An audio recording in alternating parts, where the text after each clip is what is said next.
Welcome to the channel, beloved and happy.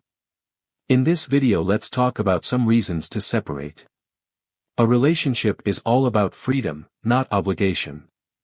You don't need to be tied down with your partner unconditionally. The idea that you have to stay together no matter what is an old-fashioned concept.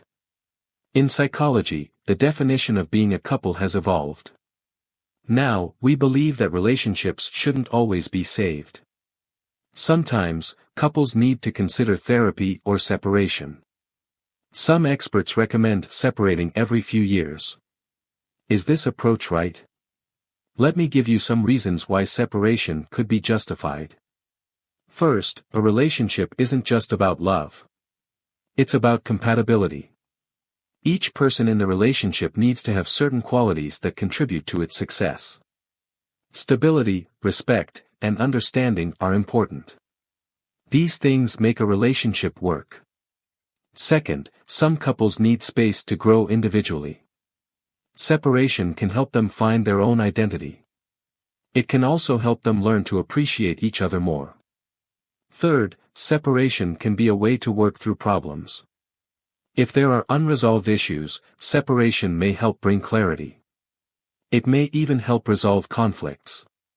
Fourth, separation can prevent resentment and bitterness.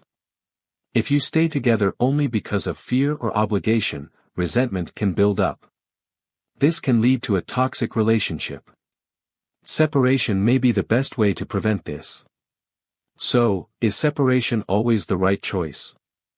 No, but it's worth considering in some cases. It depends on the situation and the people involved. These are the qualities that make a relationship work. It's not about how long you're together, it's about how good the time you spend is. It's about feeling comfortable with each other and secure, and not feeling like you're being smothered or pushed. It also means doing things that both of you enjoy, instead of just being together because you have to. So, just because you're with someone for a long time doesn't mean your relationship will be successful. It's not about how much time you spend together, it's about the quality of that time. Have you ever felt like your relationship is a work in progress, like you need to put in as much effort as you would in work? That's because a relationship shouldn't be a chore, it should be fun. The right thing to do isn't always what feels right, it's what brings you joy in the long run. We shouldn't think about what we have to do, we should think about what makes us happy. And the minimum amount of time both partners are comfortable spending together is the key. So, you might be wondering, does my partner meet the minimum requirements, and what's a good minimum?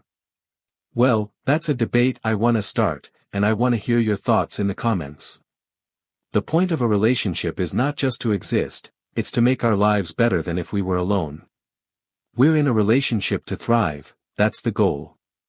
But in my experience, a lot of relationships end up making us miserable and taking away from our quality of life. So, if you're thinking about breaking up, ask yourself, am I happier or worse off with this person? Also, kids suffer when parents break up, so that's something to consider.